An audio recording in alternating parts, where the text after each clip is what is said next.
ابھی وہ بلاک کون سا ہے؟ ایران ہے، افغانستان ہے، پاکستان ہے اور روسی ترکستان سے آزاد ہونے والی جو ریاستیں ہیں، یہ ایک سالڈ بلاک۔ میری جس درجے دشمنی رکھی گئی ہے، جس طرح میرے سر کا جو ہے مطالبہ ہوتا تھا، دو ہی آدمی تھے پاکستان میں جن کے سر مانگے گئے، ایک کراچی کے وہ شاہ ولی الدین صاحب اور ایک لندن۔ اب میں آپ کے سامنے بڑی مختصر الفاظ میں 5 نکاتی ایک پروگرام ہے کہ جو پیش کر رہا ہوں کہ عملاً ہمیں اس میں کرنا کیا ہے۔ پہلی بات، اہم ترین بات، 100 باتوں کی ایک بات، جس کے یوں سمجھیے کہ ہاتھی کے پاؤں میں سب کے پاؤں کے مثال سے ساری باقی باتیں اسی پر مبنی ہیں۔ وہ تو یہ کہ اس ارض پاکستان میں ایک اسلامی انقلاب برپا کیا جائے، ساری توجہ اس پر مرکوز ہے۔ یہ نہیں ہوتا، اگر یہ نہیں تو بابا پھر سب کہانیاں ہیں، ادھر کی مدد ادھر کی مدد، ادھر کی بھاگ ادھر کی دوڑ، ادھر کی سوچ ادھر کے بارے میں فکر، کچھ حاصل نہیں ہوگا اگر یہاں ہم کچھ نہیں کر سکتے، ماڈل یہاں پیش کر سکے۔ تو یہ ریاستیں جو ہے روسی ترکستانی ریاستیں تو پکار کر کہہ رہی ہے وی نیڈ اے ماڈل۔ سارا علم اور فکر دین کے نام پر جو بھی ہوا ہے ان 1400 سالوں کے بعد، یعنی یہ سمجھیے کہ 400 سالوں کے دوران جو سیکنڈ 1000 ایئر ہے، الف ثانی، اس سب کا جو ہے وہ تو در حقیقت امین پاکستان ہے۔ پاکستان اسلام کے نام پر بننے والا واحد ملک۔ کاش کہ ہمارے دینی جماعتوں کو، مختلف طبقات کو اس سلسلے میں اپنے طریقہ کار پر نظر ثانی کی توفیق عطا ہو جائے۔ اس کی دعا کی طاقت ہے، خلوص ہے، اخلاص ہے، جذبہ ہے۔ اصل معاملہ جو ہے جہاں پانی مر رہا ہے وہ طریقہ کار کا، اور اندیشہ اصل میں یہ ہے اگر انتخابات سے مایوسی ہوگی تو پھر کوئی چھاپے مار اور کوئی اس طرح کی کوئی تشدد پسندانہ ایکٹیویٹیز شاید شروع ہو جائیں، اور وہ اس سے زیادہ خوفناک اور خطرناک ہے اور مضر ہوگی اپنے مقصد کے اعتبار سے۔ اصل یہ ہے کہ منہج نبوی کی اساس پر، اسی کی بنیاد پر لن يصلح آخر هذه الامة الا بما صلح به اولها، اس اصول پر منہج انقلاب نبوی کی بنیاد پر کام کیا جائے۔ اور اسی کے لیے میں نے عرض کیا تھا کہ یہ جو دوسرا گروپ ہے جس کی 2 آیتیں میں آپ کو سنا چکا ہوں پہلے، یا ایھا الذین آمنوا من یرتد منکم عن دینہ فسوف یأتی اللہ بقوم یحبهم ویحبونہ اذلۃ علی المؤمنین اعزۃ علی الکافرین یجاہدون فی اللہ فی سبیل اللہ ولا یخافون لومۃ لائم۔ یہ جو اوصاف ہے 6، 2 کے 3 جوڑے، یہ اللہ تعالیٰ جنہوں نے پہلے سے کمر کسی ہوئی ہے انہیں توفیق دے کے ساتھیوں مشوروں کو تیز کرو، وہ اپنی جد و جہد کو اور بڑھائیں اور ہمت کریں۔ اور جو لوگ ان تمام حقائق کے پیش نظر اگر اب وہ کمر کسنے کے اب ان صلاتی و نسکی و محیای و مماتی للہ رب العالمین، اب ہمیں اسی کے لیے جینا اور مرنا ہے، تو ان اوصاف کو پہلے اپنے اندر پیدا کرنے کی کوشش کریں۔ جیسے اقبال نے کہا ہے کہ ہو صداقت کے لیے جس دل میں مرنے کی طرف، پہلے اپنے پیکرے خاکی میں جان پیدا کرے۔ یہ روحانی جان ضروری ہے اس انقلاب کے لیے۔ وہ روحانی جان کیا ہے؟ اللہ ان سے محبت کرے گا، وہ اللہ سے محبت کرے گا۔ جائزہ لیں ساری محبتوں میں ٹاپ پر اللہ کی محبت ہے یا نہیں؟ مال، اولاد، جان، جائیداد، پروفیشن، جو بھی کچھ ہے، ان سب سے اوپر محبت اللہ کی ہے تو فرسٹ کوالیفیکیشن پوری ہو گئی۔ اور یہ نہیں ہے تو یہی فیل ہو گیا، تو آگے بڑھنے کی ضرورت ہی نہیں۔ اذلۃ علی المؤمنین اعزۃ علی الکافرین، اہل ایمان کے حق میں بہت نرم اور کافروں کے حق میں بہت سخت ہو۔ حلقہ 11 تو بڑی توجہ کو، تو جو حقائق سامنے آتے ہیں، وقت کم ہو رہا ہے تو میں جلدی ذرا کروں گا۔ ان میں سے نمبر 1 ایران ہے۔ اگر ہم چلتے ہیں عرب سے مشرق کی طرف تو ایران ایک اعتبار سے یہ بازی لے گیا ہے پورے عالم اسلام پر۔ ان کے مذہبی عقائد، ان کی فقہ سے ہمیں جو اختلاف ہے وہ ہے اپنی جگہ پر ہے، آپ کو معلوم ہے۔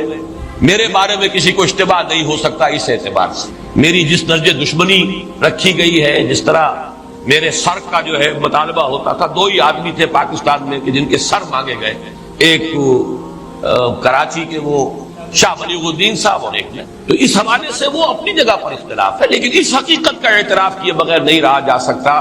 پورے عالم اسلام میں یہ واحد مسلمان ملک ہے جس نے بہرحال اپنی شریعت، اپنے عقائد کے مطابق ایک مذہبی انقلاب برپا کیا۔ اور پورے عالم اسلام میں مذہبی سطح پر حکومت کی سطح پر فنڈامنٹلسٹ صرف ایک ملک ہے، یا دوسرا جو ہے تھوڑا سا وہ ہے سوڈان، لیکن اس کی اہمیت اس لیے نہیں کہ وہ کسی عوامی انقلاب سے نہیں بنا، بلکہ وہ تو فوجی انقلاب سے شکل بنی ہے جو بھی بنی ہے۔ اللہ کرے اس میں استقامت ہو، اس سے یقینی کوئی نتیجہ برآمد ہو جائے۔ خبریں بھی اچھی آ رہی ہیں، لیکن میں تو دنیا کا جو پرسپیکٹو ہے اس کے حوالے سے عرض کر رہا ہوں کہ اس پہلو سے ایران ان کا ٹارگٹ ہے، ٹارگٹ نمبر 1 ایک خاص اعتبار سے۔ ٹارگٹ نمبر 1 ایک دوسرے اعتبار سے ہم ہیں، وہ میں بعد میں عرض کروں۔ چونکہ حکومت کی سطح پر فنڈامنٹلزم ہے اور وہ آیا ہے ایک عوامی انقلاب کے نتیجے میں، پھر ان کے پاس تیل کی دولت ہے، اس کے خلاف اکنامک سینکشنز بھی ہو جائیں تو اگر لیبیا کھڑا ہو سکتا ہے تو بہرحال وہ بھی کھڑا ہو سکتا ہے، اور نقشہ وہ دنیا کو دکھا چکا ہے کہ لڑا دے ممولے کو شہباز، یہ نقشہ بھی اس نے دکھا دیا۔ اگر یہ ویڈیو آپ کو اچھی لگی ہے تو آپ کائنڈلی ریالٹی سپیک کو سبسکرائب کریں، ویڈیو کو لائک کریں اور کمنٹ میں جزاک اللہ لکھیں تاکہ ہمیں اس طرح کے موٹیویشن ملتے رہیں اور ہم آپ کو اس طرح کی ویڈیو شیئر کرتے رہیں۔ جزاک اللہ خیر۔ یہ ہے ایران کا معاملہ۔ نمبر 2 پاکستان 400 برس کی تجدیدی مساعی کا امین امانت دار پورے ہندوستان میں۔ مجدد الفسانی رحمت اللہ علیہ، شاہ ولی اللہ دہلوی رحمت اللہ علیہ، سید احمد بریلوی رحمت اللہ علیہ، ان کا جہاد، پھر اس 20ویں صدی عیسوی میں یا 14ویں صدی ہجری میں علامہ اقبال جیسا مفکر، مولانا مودودی جیسا مصنف، مولانا الیاس جیسا مبلغ، شیخ الہند جیسا مجاہد حریت، پورے عالم اسلام میں ان کا پیرلل کوئی موجود۔ یہ 400 سال کی تاریخ، اس کی امانت اور اس کے نتیجے میں یہاں کے مڈل کلاس میں فنڈامنٹلزم کا ایک نیوکلیس ہے، اگرچہ حکومت کی سطح پر کوئی پیش رفت نہیں ہو سکی آج، بلکہ اب تو پسپائی ہو رہی ہے، اب پیچھے ہٹ رہے ہیں۔ وہ ہمارے ان سیاسی جو بھی زعماء ہیں، جو جماعتیں ہیں، ان کی غلطی اور الیکشن ہی کو واحد میدان بنا کر اس کے اندر اپنا سارا وقت و توانائی اور قوتیں ضائع کر دینا، یہ ہے در حقیقت جس کا کہ یہ صدا مل رہی ہے کہ اس اعتبار سے تو پسپائی کی طرف ہے معاملہ، کسی پیش رفت کی طرف نہیں ہے۔ لیکن باہر والے تو دیکھتے ہیں نا کہ اندر کیا کچھ مواد موجود ہے۔ اگر مڈل کلاس میں وہ فنڈامنٹلزم کا بارود موجود ہے تو کسی بھی وقت اس کے اندر جو ہے وہ کوئی دھماکہ ہو سکتا ہے۔ دوسری بات جو ان کے لیے ایک اعتبار سے ٹارگٹ نمبر 1 ہمیں بنا رہی ہے وہ ہمارا ایٹمک نو ہاؤ ہے، پورے عالم اسلام میں اور کسی کے پاس نہیں۔ اسلامی بم اگر بنے گا تو یہی بنے گا۔ یہ ہے مختلف اسباب جس کے بنا پر ایران اور پاکستان کو آپ بریکٹ کر لیجئے، یہ اس نیو ورلڈ آرڈر یا آج کی میری گفتگو کے حوالے سے یہودی اور عیسائی گٹھ جوڑ کا جو ٹارگٹ نمبر 1 ہے، ایک اعتبار سے ایران ہے، ایک اعتبار سے پاکستان۔ پوری عیسائی دنیا یہودیوں کے شکنجے میں کسی جا چکی۔ یہودی اس پوزیشن میں ہے کہ جس طرح USSR کے ٹکڑے اڑا دیے ہیں، ایک ہاتھ ان کا لیور پر جنبش کھائے گا اور سٹاک ایکسچینج میں وہ زلزلہ آئے گا کہ قیامت برپا ہو جائے گی امریکہ کے اندر اور ٹکڑے بکھر جائیں گے۔ اور ہماری جو federal government of the United States of America ہے وہ زائنسٹ آکوپائڈ گورنمنٹ ہے، لیکن کیا اس سے وہ جنگ جو ہے حق و باطل کی ختم ہو گئی؟ تو میں نے عرض کیا کہ یہود نے کسی اور فیصلہ بدل کر اسلام پر وار کیا، اور واقعہ یہ کہ جیسے سینٹ پال نے اصل عیسائی مذہب حضرت عیسیٰ کے اصل دین کو غائب کر دیا دنیا سے۔ Present Christianity is Buddhism not Christianity, اور یہ الفاظ کس کے ہیں؟ ڈاکٹر مائیکل ہارٹ، جس نے selection and gradation of the 100 most influential personalities of the human history کتاب رقم کی۔ نمبر 1 پر محمد رسول اللہ کو لایا، نمبر 3 پر حضرت مسیح کو لے گیا، اور پھر چند نمبروں کے بعد میں سینٹ پال وہ کہتا ہے کہ حضرت مسیح اور سینٹ پال سے پہلے عیسائیت کی حیثیت یہودیوں کے ایک فرقے سے زیادہ، ایک جماعت سے زیادہ نہیں۔ جیسے مسلمانوں میں جماعتیں ہیں بے شمار، کوئی تصوف کا سلسلہ ہے، کوئی اور سلسلہ ہے، کوئی جماعت ہے، ایسے بس ایک فرقہ، ایک جماعت کی حیثیت تھی۔ یہ کوئی علیحدہ دین کی اس کی شکل تھی ہی نہیں، یہ سینٹ پال نے بنایا، اور یہ موجودہ جو عیسائیت ہے وہ حقیقت میں پالزم ہے، کرسچینٹی نہیں ہے۔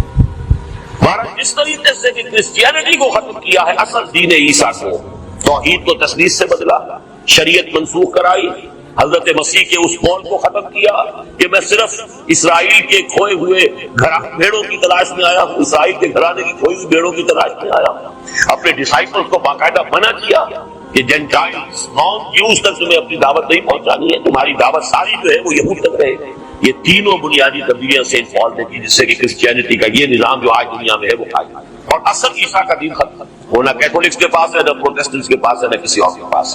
یہی بات ہو جاتی اگر یہ دین اسلام آخری دین نہ ہوتا اور محمد اللہ کے آخری رسول نہ ہوتے صلی اللہ علیہ وسلم۔ فتنہ اتنا بڑا تھا، اتنا زوردار تھا، آج بھی خون جو ہے وہ بہ رہا ہے۔ 4.5 سال تک باہمی خانہ جنگی رہی ہے، 1 لاکھ کے قریب مسلمان ایک دوسرے کی تلواروں اور تیروں سے اور نیزوں سے ختم ہوئے، اندر سے وہ طاقت ختم ہو گئی کہ جو باہر اس سیلاب کو آگے بڑھا۔ بہرحال یہ ذرا ایشو علیحدہ ہو جائے گا، لیکن میں جدھر آنا چاہتا ہوں وہ یہ ہے، وہاں سے اب یہاں آ جائیے۔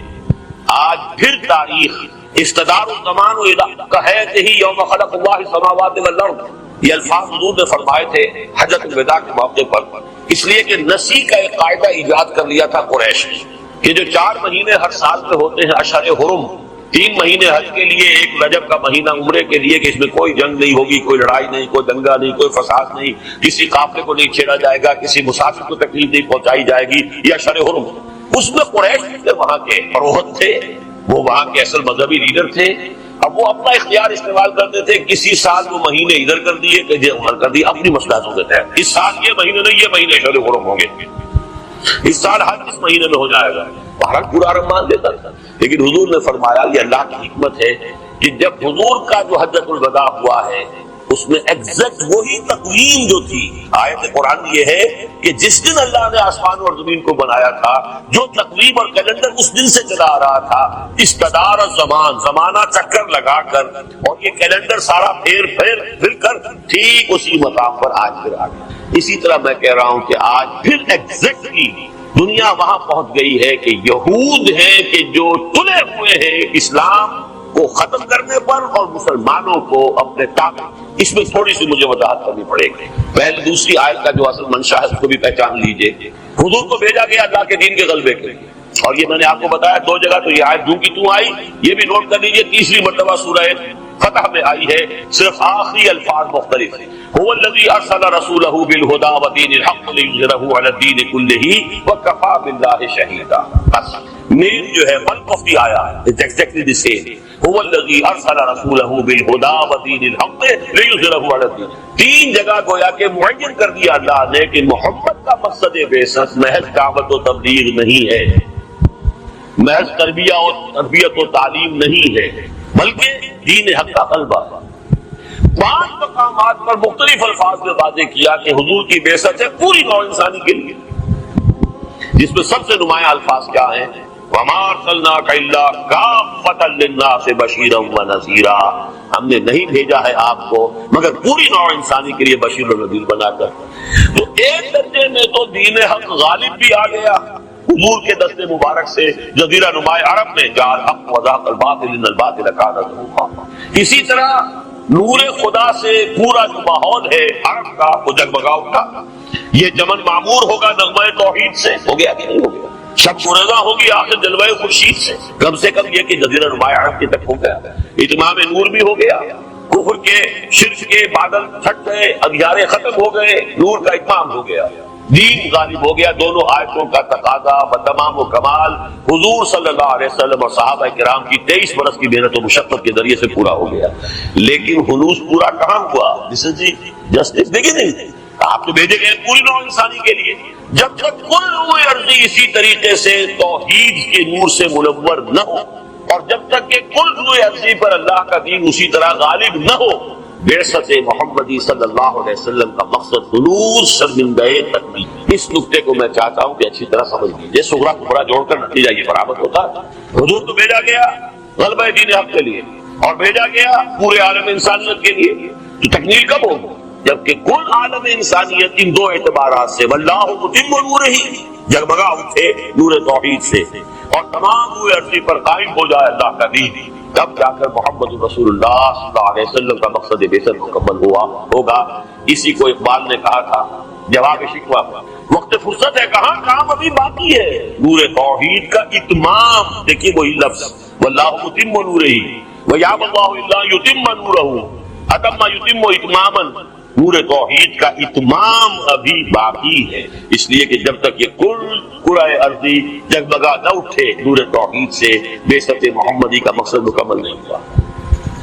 میں جس نقطہ کی طرف آپ کو لانا چاہتا ہوں کہ یہ جو حالیہ عالمی تبدیلیاں ہیں یہ در حقیقت پھر آخری مارکہ روح و بدن ہے تاریخ انسانی کا جو بہت قریب آ گیا۔ اقبال کے الفاظ میں نے مستعار لیے ہیں، دنیا کو ہے پھر مارکہ روح و بدن پیش، تہذیب نے پھر اپنے درندوں کو ابھارا، اللہ کو پامر دیے مومن پہ بھروسہ، ابلیس کو یورپ کی مشینوں کا سہارا۔ لیکن جو بات سمجھنے کی ہے وہ یہ ہے آج پھر اصل دشمنی مسلمانوں اور یہودیوں کی، اس میں تھوڑی سی وضاحت کی ضرورت ہے۔ بظاہر تو ہم پر جو بھی جبر ہے، ظلم ہے، وہ عیسائی اقوام کے ذریعے سے ہو رہا ہے۔ پوری درمیانی تاریخ میں ویسٹرن کولونیلزم یہ تو عیسائی طاقتیں تھی، کروسیڈ عیسائیوں نے کیے ہیں، لاکھوں مسلمان قتل ہوئے تھے جبکہ انہوں نے فتح کیا یروشلم، کب کس کے ہاتھ؟ عیسائیوں کے ہاتھ۔ وہ لائن ہارٹڈ وہ چلا آ رہا تھا، کہاں دور دراز برطانیہ کا جزیرہ، وہاں سے چلا آ رہا ہے رچرڈ لائن ہارٹڈ، اور پورا یورپ جو ہے وہ ایک نشے کے اندر ہے، اور پورے یورپ کے اندر جو ہے وہ ایک تحریک چلی ہوئی ہے۔ یہ سب تو عیسائیوں نے کیا۔ یہ جو تبدیلی ہوئی ہے اس کو بھی، اس کے تین فیزز کو میں چاہتا ہوں کہ اچھی طرح سمجھیں، اور اس کے لیے بھی قرآن مجید کی سورہ مائدہ کی طرف رجوع کرنا ہوگا۔ پہلا فیز میں بتا چکا ہوں کہ حضور کے زمانے میں عیسائیوں سے کوئی کنفرنٹیشن نہیں ہوئی، بلکہ حضور کی حیات دنیاوی کے آخری دور میں 70 عیسائی بڑے بڑے علماء کا وفد آیا ہے، نجران سے حضور کے پاس مقیم رہا ہے، بحث و تمہیس ہوئی ہے، اگرچہ وہ ایمان نہیں لائے لیکن ان کا اخلاق یہودیوں والا بہرحال نہیں تھا۔ مباہلے کی جب حضور نے ان کو دعوت دی تو وہ کرنی کا ٹراٹا نکل کر اپنی شکست مان لی، گویا کہ کوئی کنفرنٹیشن نہیں ہوا۔ اس سے آگے بڑھ کر دیکھیے ایک اور واقعہ نوٹ کر لیا، یروشلم کیسے فتح ہوا تھا۔ حضرت عمر کے زمانے میں مسلمانوں نے وہاں محاصرہ کیا ہوا ہے، فصیلیں اونچی اونچی، اندر سے پوری طرح خود مکتفی، راشن کے انبار موجود ہیں، پانی کی کوئی کمی نہیں ہے، پھاٹک بند ہے، قریب جاتے تو اوپر سے آگ برستی ہے، تیروں کی بوچھار آتی ہے، مہینوں پر مہینے گزر رہے ہیں اور یروشلم فتح نہیں ہو رہا۔ حضرت ابو عبیدہ بن جراح امیر هذه الامہ کمانڈر، پہل ہو رہی ہے اب عیسائی علماء کی طرف سے، ان کا ایک وفد آتا ہے فصیح پر، جھنڈا سفید لے کر گفتگو کے لیے بلایا گیا، مسلمان گئے، فصیح پر سے گفتگو ہو رہی ہے، مسلمانوں تم قیامت تک بھی یہاں محاصرہ کرتے پڑے رہو تو یہ شہر کبھی فتح نہیں ہوگا۔ ہاں ہماری کتابوں میں لکھا ہے ایک درویش بادشاہ کے ہاتھوں اسے فتح ہونا ہے، لیکن ہم نے تمہیں دیکھ لیا ہے، تم میں وہ درویش بادشاہ موجود نہیں ہے۔ وجہ کیا تھی کہ خربوزے کو دیکھ کے خربوزہ رنگ پکڑتا ہے، کافی عرصہ ہو گیا تھا مسلمانوں کو شام میں آئے ہوئے، تو شام کے لوگوں کا کی حضارت اور تہذیب اور تمدن اور ان کا لباس، ان کے انداز انہوں نے کچھ تھوڑے بہت سیکھ لیے تھے، جو فتوحات ہوئی تھی پورے شام کی اس میں سے بہت کچھ مال غنیمت بھی ملا تھا، تو لہذا سہولتیں بھی تھیں، وہ درویشی نظر نہیں آ رہی تھی۔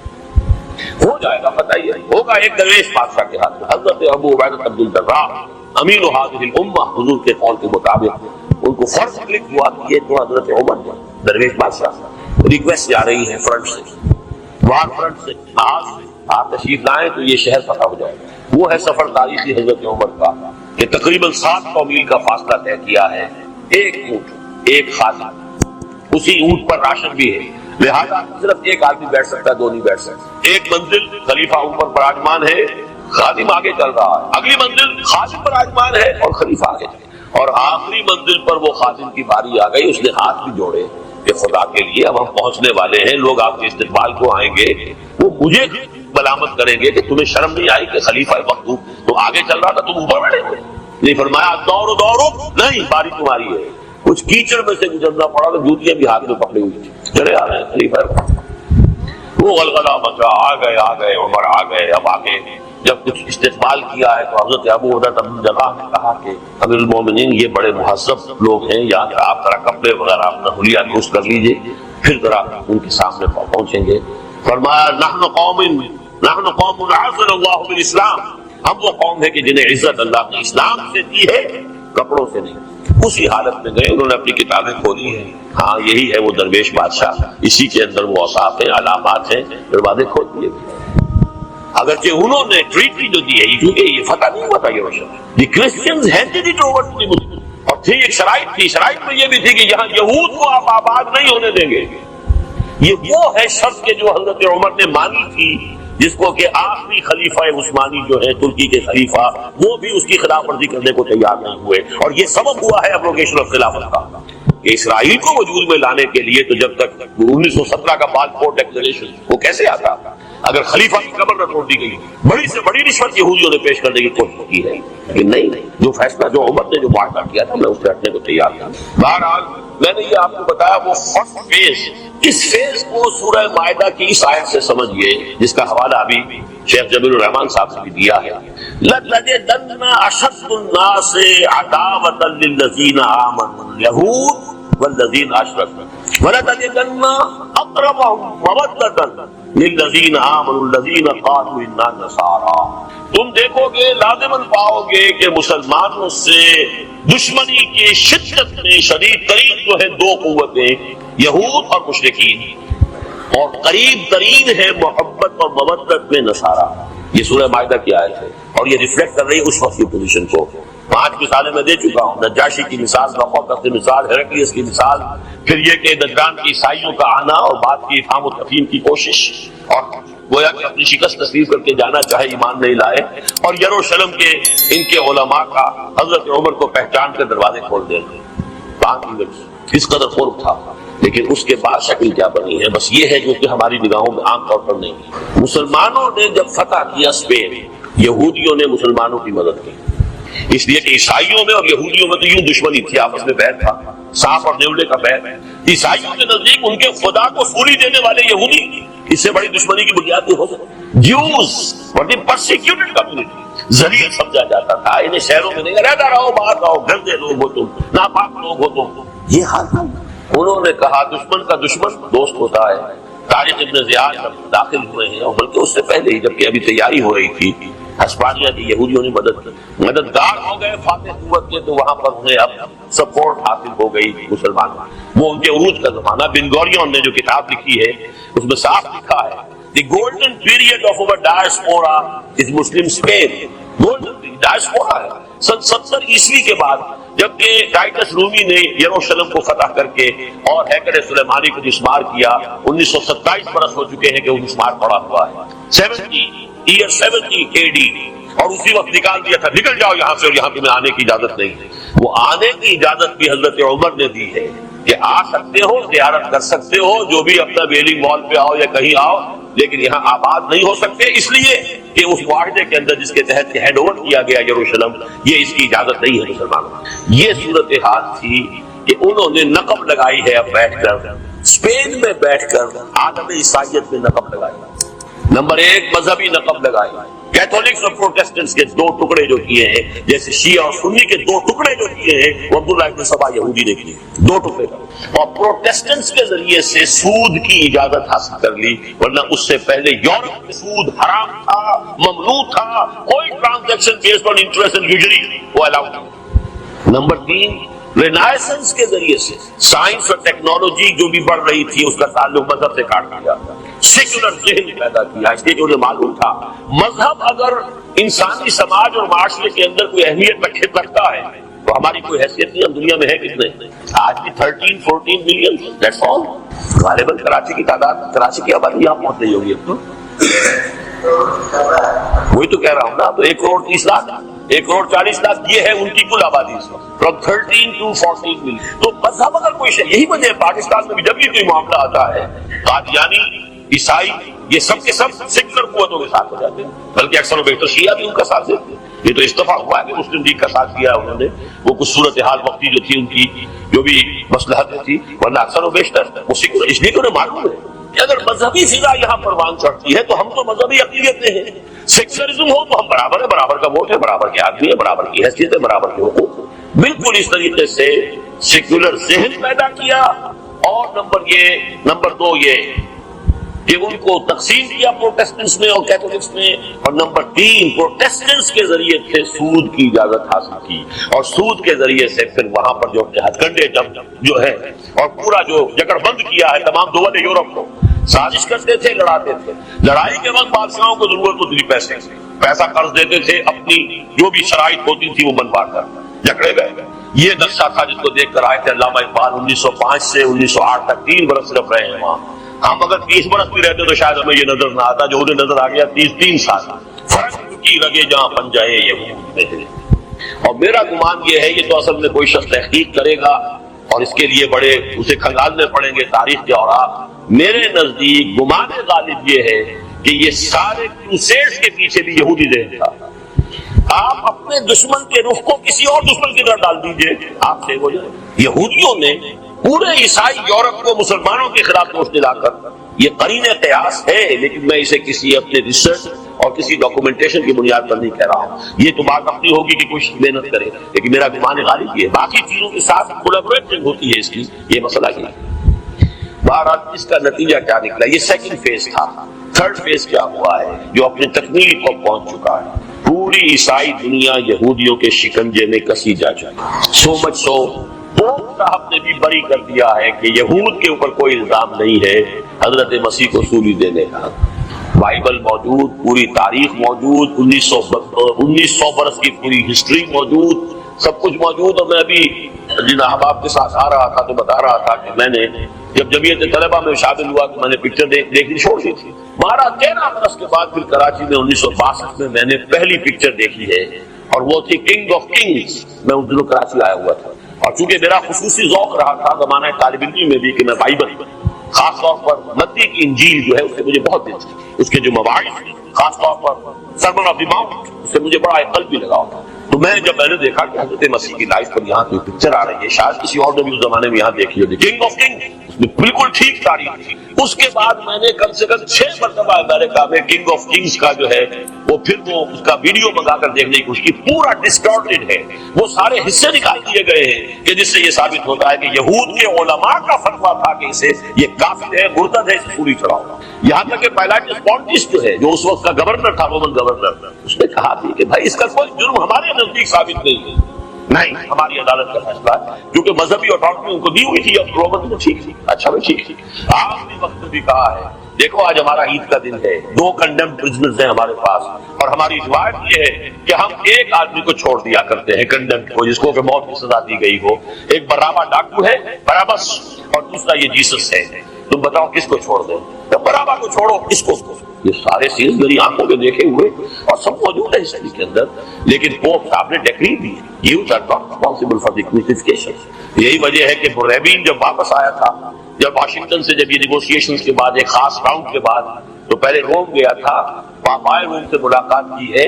حضرت سلیمان کے زمانے کا ایک جج تھا کوئی، وہ پیش کیا ہے کہ 3000 برس تک تو ہم نے اس کی حفاظت کی ہے، اب ہم یہ آپ کی کسٹڈی میں دے رہے ہیں. اور یہ سارا پیچ اپ جو ہے یہودیوں کا اور عیسائیوں کا ہو چکا ہے.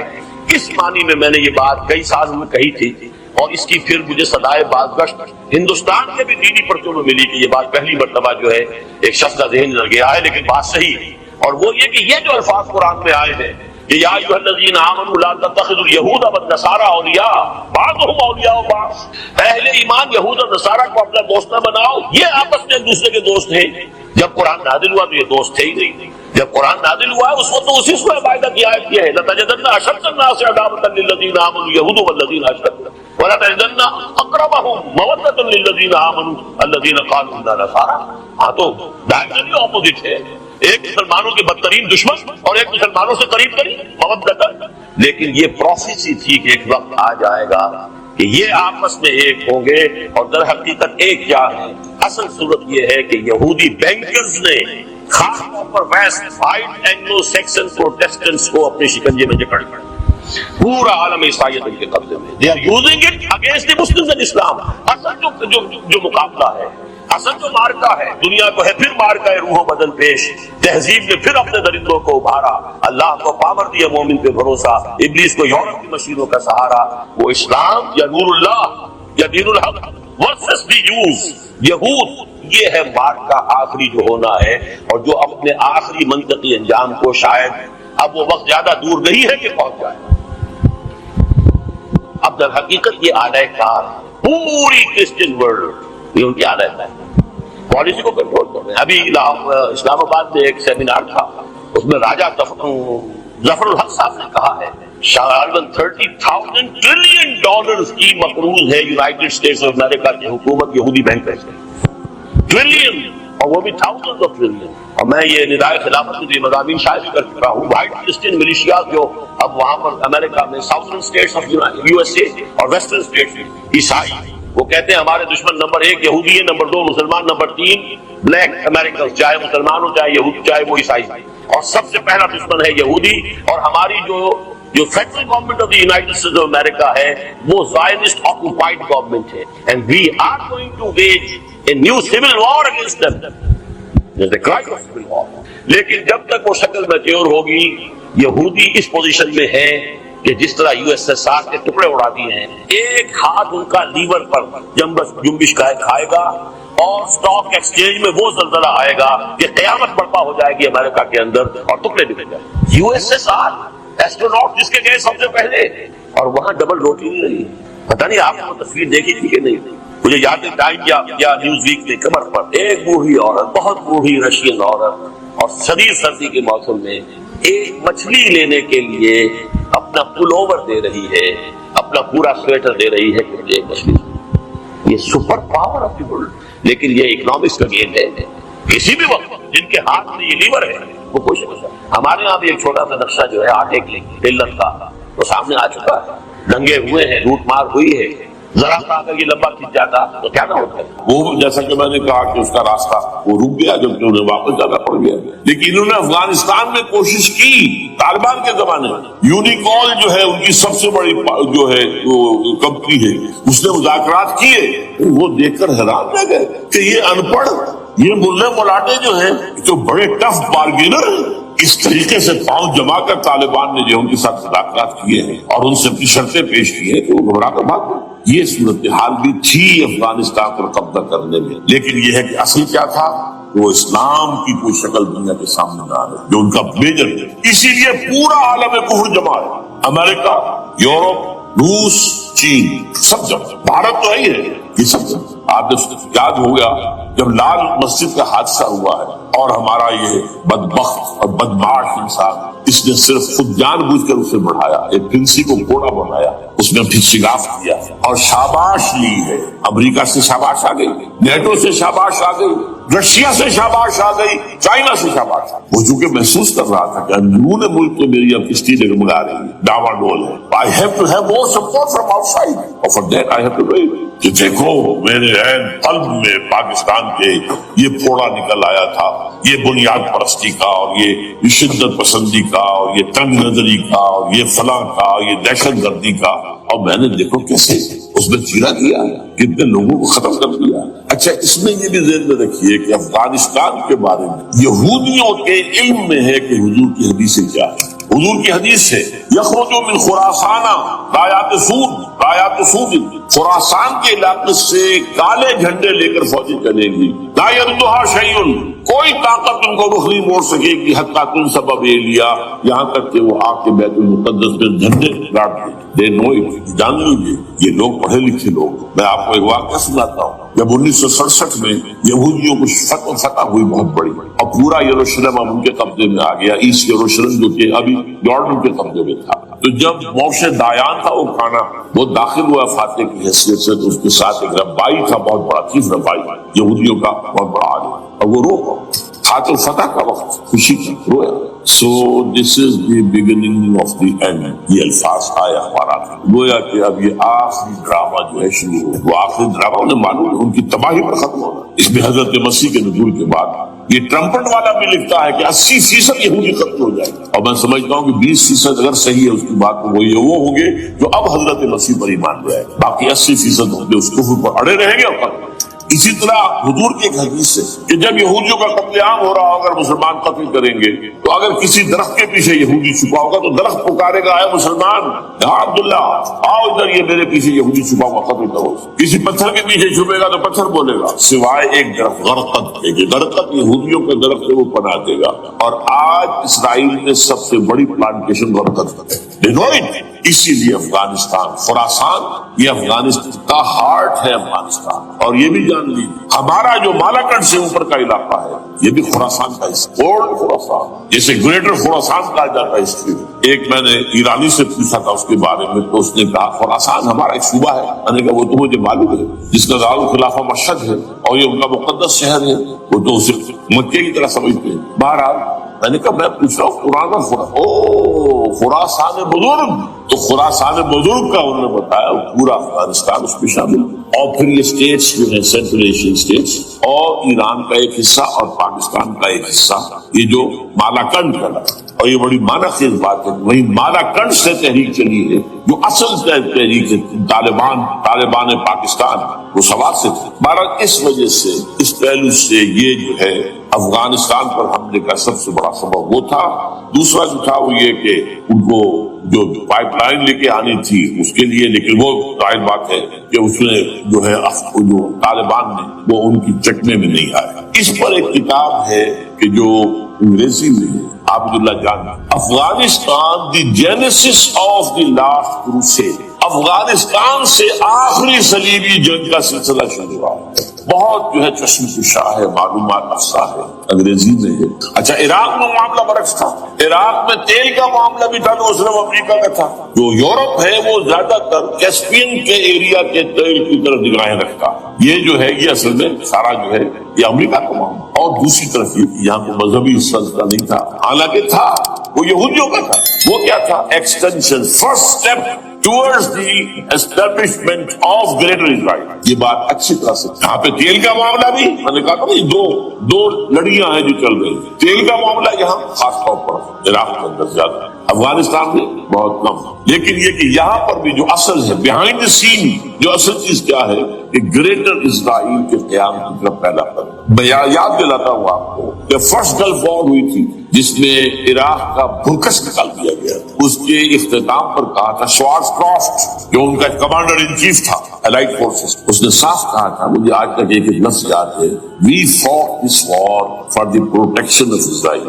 اور اب جو ابھی ہوا معاملہ، جب صدام گرا ہے، اس کا مجسمہ بھی گرا ہے، تو اس کے بعد وہ شخص، وہ بدبخت، وہ خبیث جو ابھی پڑا ہوا کومے میں، شیرون نے کہا تھا ان قریب عراق پر ہماری حکومت ہوگی۔ اور اس سے پہلے تو ہم صرف عراق میں سے یوفریٹس تک کا علاقہ مانگتے تھے، دریائے فرات تک کا۔ اب ہمارا مطالبہ یہ ہے کہ ہم تو دجلہ تک جائیں گے، دجلہ، تاکہ پورا کا پورا جو فرٹائل جو دوآبا ہے دجلہ اور فرات کے درمیان کا بہترین علاقہ، وہ سارا ہمارے پاس۔ اس سے آپ اندازہ کر لیجیے کہ یہ دونوں چیزیں جو ہیں دونوں جگہ موجود ہیں۔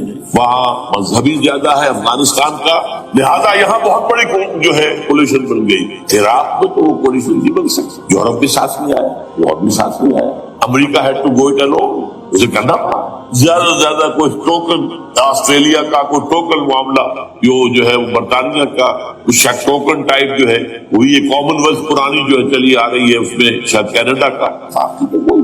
یہ جو آل ورلڈ پولیشن بنی تھی وہ افغانستان کے خلاف کیوں ہے؟ یہاں سے اسلام کی ریسرجنس کا اندیشہ ہے۔ یخرج من خراسان رایات سود لا یردها شیء حتی تنصب بإیلیا۔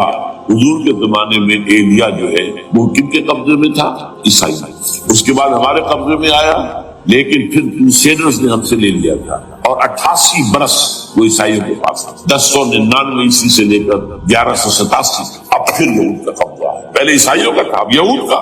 اب ان سے لینا واپس، پہلی مرتبہ بھی عرب نہیں لے سکے تھے، کھونے والے عرب تھے، واپس لینے والا کرد تھا، صلاح الدین ایوبی رحمۃ اللہ۔ اب بھی کھونے والے عرب ہیں، مصر اور شام اور اردن، تینوں کا مقابلہ کیا اس نے، اسرائیل نے، اور قبضہ کیا پورے ویسٹ بینک پر، گولان ہائٹس پر، سینائی پیننسولا پر، اور یہ کھو دیا ہم نے اپنے ہاتھ سے۔ اور اب بھی عربوں میں تو کوئی دم نہیں، کوئی جان نہیں، ان کو عیاشیوں نے، دولت مندی نے بالکل تباہ و برباد کھوکھلا کر کے رکھے۔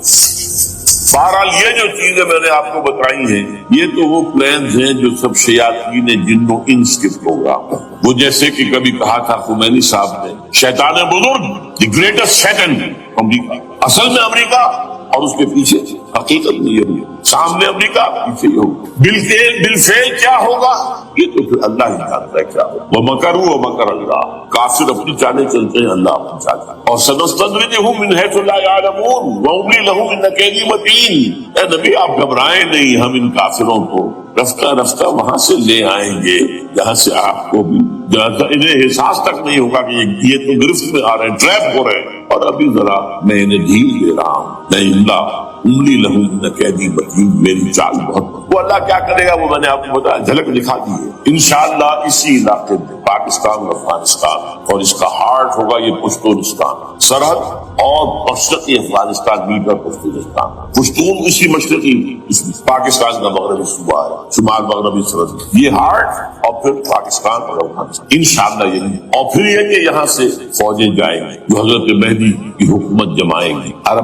عربوں میں جان نہیں ہے کہ وہ مہدی کی حکومت کو جما سکتے۔ یخرج ناس من المشرق یطیعون للمہدی یعنی سلطان، مشرق کی طرف کے کسی ملک سے فوجیں آئیں گی جو مہدی کی حکومت قائم کرے، عربوں میں دم۔ بہرحال ہوگا کیا وہ میں نے کہا کہ یہ تو اللہ کے ہاتھ میں ہے۔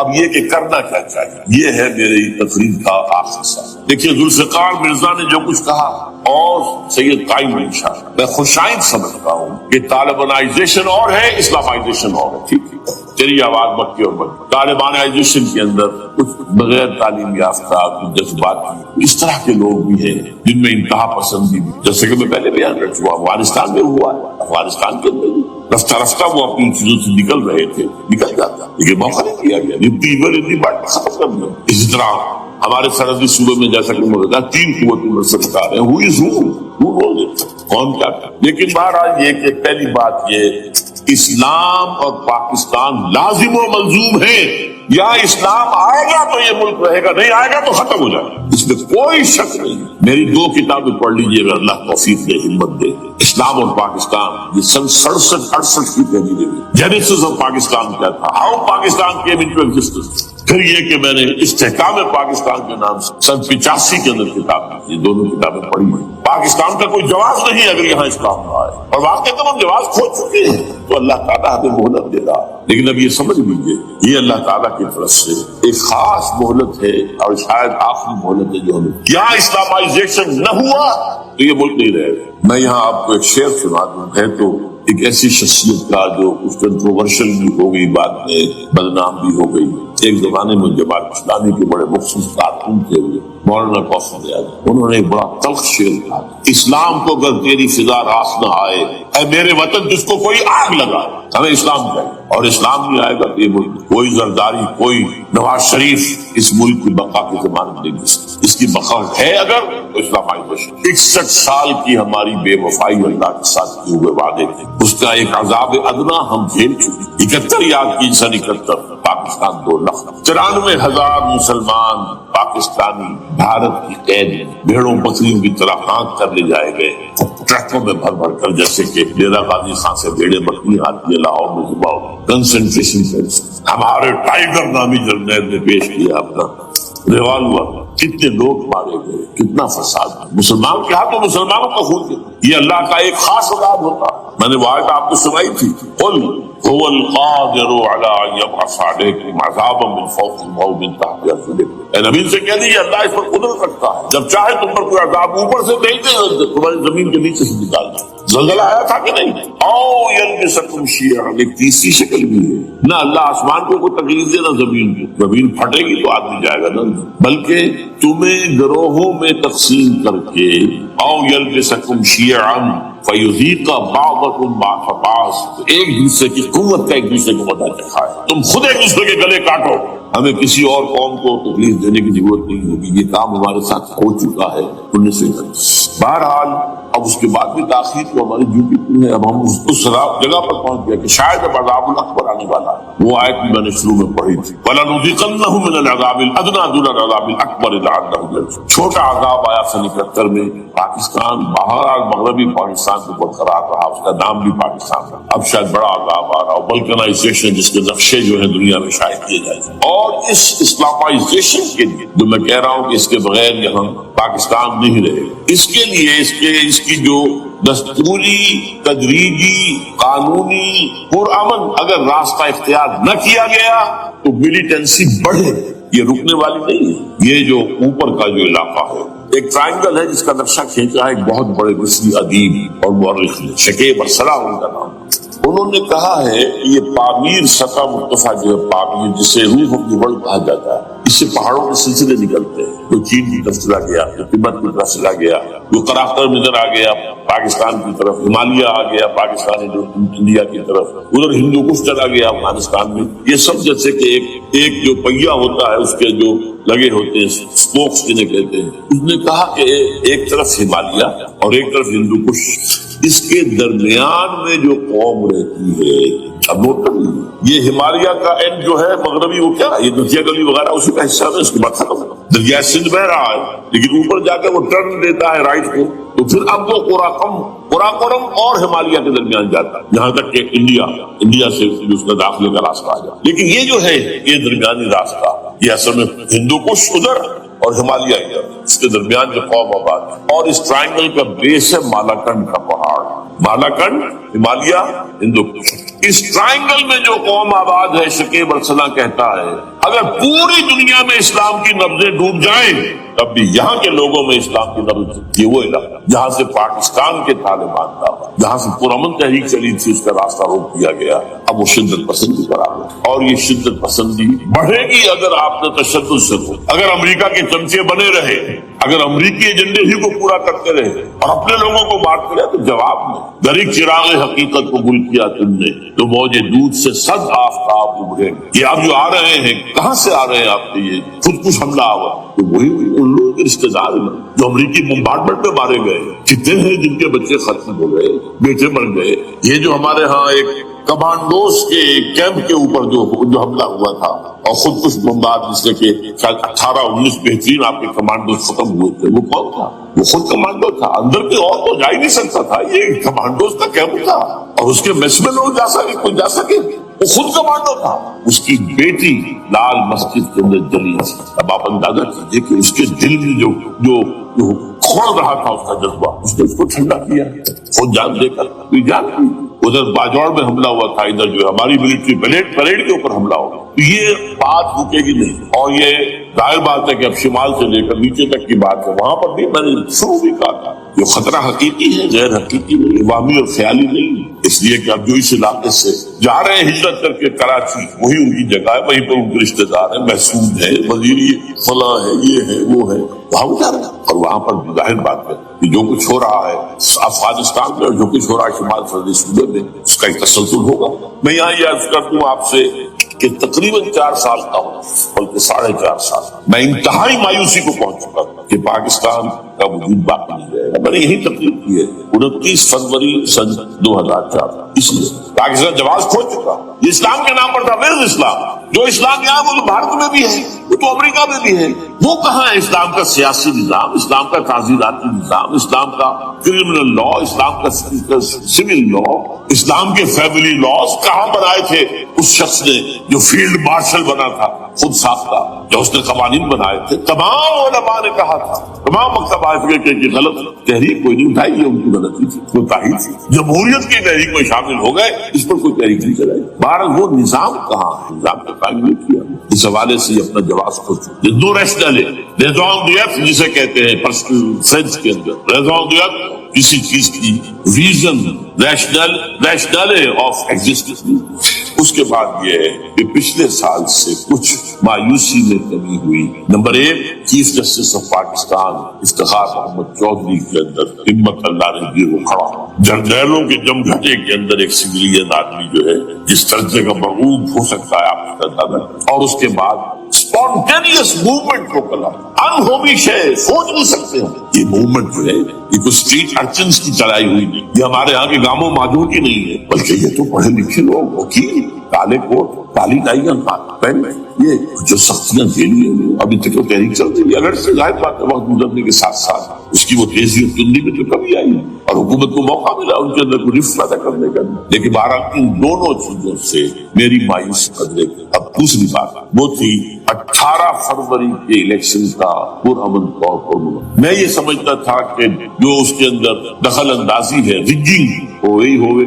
کیسے ممکن ہے پاکستان میں الیکشن ہو اور رگنگ نہ ہو؟ پھر تحریک چلے ہی چلے, کیونکہ تحریک تو چل رہی ہے پہلے سے, صرف اس کے اوپر تیل اور ڈالنا ہے نا. اور پھر بدامنی ہو ہی ہو, اور پھر دونوں طرف گدھ بیٹھے ہوئے ہیں. NATO forces in the waste, Indian forces دے ول مارچ. اور پاکستان کے ایٹمی دانت توڑ کر Pakistan will be put at the mercy of India, Bharat. Now do whatever you like. Condoleezza Rice کا میں آپ کو بیان بخشنا چاہتا ہوں. پاکستان کے مستقبل کا فیصلہ امریکہ اور بھارت نے کرتا ہے. بہرحال اب تیسری جو امید ہوئی ہے کہ کل پرسوں میں جو ہوئی کولیشن جو ہے یہ ناکام ہوتی نظر آ رہی تھی، لیکن یہ کہ صدر کے معاوضے پر یا صدر کے خلاف جو ایک کارروائی ہو رہی ہے، اللہ کرے کہ وہ پوری ہو جائے، یا اس سے بھی بہتر ہے کہ وہ خود ہی استعفیٰ دے کر دفاع ہو جائے. بہرحال یہ کہ اس سے بھی امید کا پہلو جو ہے پیدا ہوتا ہے. اب یہاں اسلامائزیشن کا پرامن تدریجی اور اسلام اور دستوری اور قانونی طریقہ کیا ہے؟ وہ طریقہ کیا ہے؟ 1949 اور 50 میں جو عمل شروع ہوا تھا، جو اس کے بعد سے آج تک جو ہے ختم ہو گیا، اس کو اثر دور شروع کیا، دور پیچھے کی طرف گردش ایام. 49 میں کیا ہوا تھا؟ قرارداد مقاصد. وہ گویا کہ پاکستان میں نظام خلافت کی جڑ تھی جو رکھ دی گئی تھی کہ sovereignty belongs to Allah and whatever authority we have it's a sacred امانت. یہ تو اصل میں استعمال کی جائے گی یہ قوت کتاب و سنت کے دائرے کے اندر. this is خلافہ. in essence it is خلافہ. خلافت کی بنیاد رکھ دی گئی. اس سے پہلے 48 میں سن 47 کی ایک تقریر کی وجہ سے جو غلط فہمی پیدا ہوئی تھی قائد اعظم کی 11 اگست، اس کا انہوں نے کراچی کی ہائی کورٹ بار ایسوسیشن میں جا کے کہہ دیا تھا. کچھ لوگ شرارت کے ساتھ پروپیگنڈا کر رہے ہیں کہ پاکستان میں دستور شریعت پر مبنی نہیں ہوگا، یہ فتنہ ہے، غلط کہہ رہے ہیں. نفی کر دی. اب یہ دوسری بات ہے کہ اندھوں کے اندھے جو ہے اس 11 اگست کی تقریر کو لیے پھرتے اس کے ایک جملے کو، اور یہ اتنی کھلی بات جو کی شریعت کا لفظ، شریعت پاکستان کا دستور جو سمجھتا ہے کہ شریعت پر نہیں مبنی ہوگا وہ غلط کہتا ہے، وہ شریر ہے، شرارت پیدا کر رہا ہے. یہ خواجہ الفاظ. بہرحال اس کے بعد ایک عمل کیا ہوا تھا سن 50 میں، یہاں کے سیکولر عناصر نے ایک بڑا شور بچا، کس کا اسلام لاؤ گے؟ شیعہ کا، سنی کا، دیوبندی کا، بریلوی کا، وہابی کا، کس کا اسلام؟ اللہ تعالیٰ غریب رحمت کرے ان بزرگوں کو. پاکستان کے تمام مذہبی مکاتب فکر کی ٹاپ کی قیادت جمع ہو گئی کراچی. شیعہ، اہل حدیث، بریلوی بھی، دیوبندی، 31 کو لفا جماعت اسلامی مولانا مودودی بھی اس میں. انہوں نے 22 پرنسپلز ایگریڈ اپون دستور بنانے کے لیے 22 پرنسپلز ہیں، حاضر بناؤ دستور. اب کوئی دلیل نہیں رہی، کوئی تمام مکاتب فکر کے لوگ. بعد میں ہوا کیا ہے، اس میں کس کا کتنا رول ہے، یہ بڑی درد بھری داستان ہے. میں اس وجہ کو چھیڑنا نہیں چاہتا. حاصل کیا ہے، وہاں سے ہمارا پروسیس ڈیریل ہوا، کچھ اپنوں کے کیے، کچھ بیرونی دباؤ.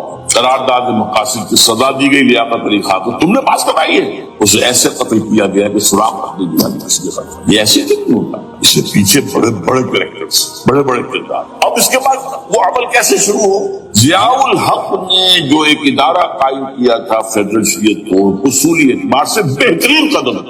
وہ کیا تھا؟ یہ شریعت کورٹ ہے، اس میں کوئی شخص لائے پیٹیشن کہ پاکستان کا فلاں قانون جو ہے میں ثابت کرتا ہوں کتاب و سنت کے منافی ہے، یا کورٹ سو موڈے لے لے کسی بھی معاملے کو ایگزسٹنگ جو قوانین ہیں ان پہ جائزہ لے کہ اس میں یہ پورا قانون یا اس کی یہ شک جو ہے یہ خلاف شریعت ہے. اس پر آرگومنٹ دونوں طرف کے دلائل ہوں، علماء بھی آئیں، وکلاء بھی آئیں، بحث کریں. شریعت کورٹ کا تو میدان ہوتا کھلا.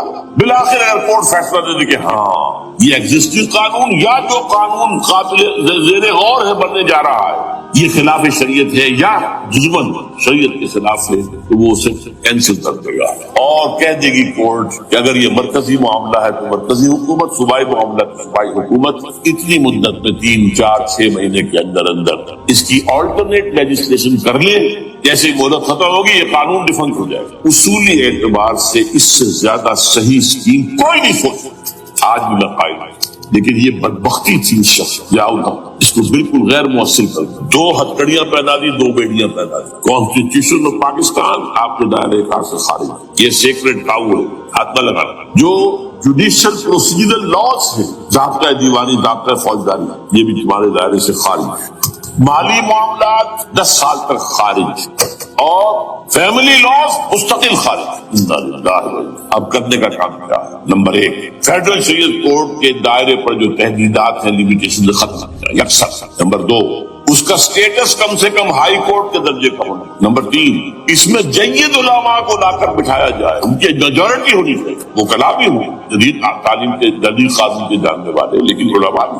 اگر آپ جید علماء کو لے آئیں گے تو پھر وہ جو عام مولوی ہے بیچارہ، وہ جو پوری طرح نیم خواندہ ہے یا نیم تعلیم یافتہ ہے، یا ہمارا عام آدمی ہے جو طالبان کے انداز کے اندر وہ شدت پسندی پر آ گیا، اسے یہ اندازہ نہیں ہے کہ دین میں اہمیت کیا کس شے کی اول ہے، پھر دوسری کون سی، ثانی شے کون سی ہے۔ اب اس کے بجائے علماء، جدید علماء، تمام جو ہے مسالک کے علماء کو شامل، اس کے فیصلوں پر نظر ثانی کا کھلا موقع ہونا چاہیے۔ ایک دفعہ عدالت فیصلہ کر دے، نظر ثانی کا موقع ہونا، اور کسی شہری کی طرف سے پیٹیشن آئے یا سو ووٹو، وہ جائزہ لے اور ایک ایک کر کے قوانین جو ہے غلط ختم، ان کی جگہ پر لیجسلیشن پارلیمنٹ کرے یا صوبائی اسمبلی کرے گا۔ کورٹ کا کام لیجسلیشن نہیں ہے۔ وہ یہ کہہ سکتا ہے یہ بھائی یہ معاملہ جو شریعت سے تجاوز کر گیا ہے، یا فلاں جو قانون کو بنانے چلے اس کی یہ شریعت کے خلاف، بس فیصلہ یہ کرے گی۔ ظاہر بات ہے لیجسلیشن اس کا کام، لیجسلیشن جو کرے گی آپ کی نیشنل اسمبلی کرے گی، آپ کی صوبائی اسمبلی کرے گی، لیکن وہ اس کا متبادل قانون لے آئے اور پہلا قانون ختم ہو جائے۔ اچھا، اس عرصے کے دوران جو کونسل آف اسلامک آئیڈیالوجی پر ارب روپیہ خرچ ہوا، اس کی رپورٹوں کے انبار لگ گئے، کسی ایک سفارش کو بھی آج تک پارلیمنٹ میں پیش نہیں کیا گیا، اور اس میں جید علماء رہے اور تمام مکاتب فکر کے علماء رہے۔ ان کی رپورٹوں کو رفتہ رفتہ پارلیمنٹ کے سامنے لایا جائے اور ان کے ذریعے سے نئی قانون سازی۔ اگر آپ یہ قانونی دستوری راستہ کھول دیں گے اور تجدیداً اس طریقے سے Islamization of laws of Pakistan ہو جائے تو ظاہر بات ہے کہ پھر جو دہشت گرد ہیں، دہشت پسند ہیں، جن کو آپ خطرہ کہہ رہے ہیں، خطرہ، طالبان طالبان آ گئے، طالبان آ رہے ہیں، اور ڈرو اور بچو اور مقابلے کی تیاری کرو اور اسلحہ تیار کرو، اگر یہ کام کریں گے تو پھر ظاہر بات ہے کہ وہ فساد ہو، اور فساد کا نتیجہ کیا نکلے وہ اللہ ہی بہتر جانتا۔ لیکن یہ پروسیس جو میں نے بیان کیا ہے، اگر اس پر عمل ہو جائے تو یہ وہ پروسیس ہے جسے جنرل حمید گل نے کہا تھا کہ اگر ایسا ہو جائے تو یہ سافٹ ریولوشن ہو، بغیر تشدد کے، بغیر کسی اور کے۔ اگر نیت ٹھیک ہے اور اگر یہ واقعی جیسے قائم علی شاہ نے سمجھ لیا ہے اور جیسے کہ ذوالفقار مرزا نے سمجھ لیا ہے، اسلامائزیشن اگر اس کو سب سمجھ لے، زرداری بھی سمجھ لے اور نواز شریف بھی سمجھ لے اور سب سمجھ لے، تو ظاہر بات ہے کہ پھر کسی توڑ پھوڑ کے بغیر، کسی اور بدامنی کے بغیر، کسی تشدد کے بغیر اسلامائزیشن یہاں ہو جائے تو سب کے دل خوش ہوں گے، اور یہ سارا جو بھی تشدد ہے، یہ دہشت گردی ہے، اس کے راستے بند ہو جائے گا۔ اگر ایسا نہیں کرتے تو غیر تعلیم یافتہ یا نیم تعلیم یافتہ، جن کو کوئی پورا تصور نہیں ہے، نہ دنیا کے حالات کا علم ہے، نہ شریعت کے جو اصل مصادر اور منابع ہیں، اصل سورسز ان تک رسائی ہے، بس کچھ چیزیں سن رکھی ہیں۔ یہ تو معلوم ہے انہیں کہ داڑھی رکھنی ہے، سنت ہے، لیکن یہ کہ یہ فرض تو نہیں ہے بھائی، پھر اس کی کوئی خاص مقدار تو معین نہیں۔ یہ تو نہیں جانتا، ویڈیوز ہیں، آڈیوز ہیں، ان میں گانے ہیں، اس میں آپ کو معلوم ہے کہ قریانیت سے جو بھی ویڈیوز وہ تو جلائیں گے ان کی دکان۔ آپ تعلیم دے رہے لڑکیوں کو، وہ جانتے ہیں جو تعلیم آپ دینا چاہتے ہیں، آپ تو ڈانس کی تعلیم کو بھی وہاں پر نافذ کر رہے ہیں، آپ نے تعلیم کا شعبہ ہی دے دیا اسماعیلیوں کے ہاتھ، لہٰذا ان کا تو رد عمل ہوگا، ہو۔ اس کا راستہ اگر روکنا ہے تو اس پروسیس سے جو میں نے بیان کر دیا ہے، جس کو میں بیان کر رہا ہوں نہ معلوم کب سے، نواز شریف صاحب، ان کے والد میاں محمد شریف صاحب مرحوم، اور شہباز شریف صاحب اور عباس شریف صاحب چاروں میرے پاس آئے تھے، 2 دفعہ آئے تھے، اور میں نے یہ ترمیمی بل پیش کیا تھا جس میں کہ جس کے آئٹم میں نے آپ کو گنوا دی، باہر نہیں کیا کچھ نہیں۔ لیکن یہ کہ اگر یہ نہیں کریں گے تو یہ کہ دوسری طرف یہ سمجھ لیجئے اس وقت پاکستان کے دینی مدرسوں میں شدید تحریک چل رہی ہے۔ لال مسجد یہ ایک سمبل بن چکا ہے، یہ ایک علامت ہے، اور یہ ملیٹنسی کی طرف بہت بڑی تعداد میں، خاص طور پر جو طالب علم ہیں عربی مدارس کے، طالبان کی سورس یہی تو ہے، یہی تھے جن سے کہ افغانستان میں طالبان ابھرے تھے اور یہیں سے پاکستان کو ابھر رہے ہیں۔ ان کے اندر شدید لہر ہے اور کوئی بہت بڑا فساد ہو گیا، اگر خدا نہ خواستہ تو that will be the end of Pakistan. اس سے بچنا ہے تو وہ راستہ اختیار کریں جو میں نے بیان کیا، جو میں سال سے بیان کر رہا ہوں۔ دستور کا ترمیمی بل بنا کر دیا، اسے عام بھی کیا، البتہ اس حد سے میری ظاہر بات ہے کہ ہم کیا کریں گے، ہمارا کوئی پروگرام کسی ملیٹنسی کے رہ جانے کا نہیں ہے، ہم اسے مفید نہیں سمجھتے بلکہ مدرسم، یہ کاؤنٹر پروڈکٹیو۔ ہمارے سامنے پروگرام کیا ہے؟ سینڈیکاتی پروگرام، بڑے پیمانے پر دعوت ایمان بذریعہ قرآن۔ نمبر 1، میری تمام سرگزشت کھوئے ہوئے کو جستجو، میری سرگزشت جو ہے 50 سال سے اسی میں قرآن کو پڑھنا، پڑھانا، سیکھنا، سکھانا، عام کرنا، اور الحمدللہ ایک بڑی ٹیم تیار کر دی، اللہ کی